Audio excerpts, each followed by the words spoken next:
কিরে বাবু, তুই এই বয়সের মেয়ে, তোর মুখ এরকম কালো হয়ে গেছে কেন রে?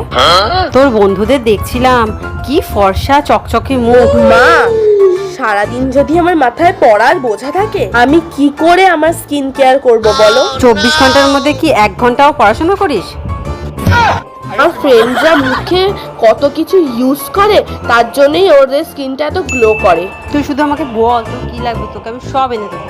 একটা সানস্ক্রিন লাগবে, একটা নাইট ক্রিম লাগবে, একটা ডে ক্রিম লাগবে, ফেস ওয়াশ লাগবে, একটা অ্যালোভেরা জেল লাগবে। এত কিছু মুখে মাখে? কালকে আমি তোর জন্য ভালো জিনিস এনে দেবো, বেসন। বেসন মাখবি প্রত্যেকদিন, আর দেখবি এমনিই ফর্সা হয়ে গেছে। টাকা খরচা করে নাকি এই বয়সেও ক্রিম মাখবি? কি বেসন? আমি বেকার বেকার এত ক্রিমের নাম বলে মুখ ব্যথা করলাম। টাকার নাম শুনলে কিপটামি শুরু হয়ে যায়।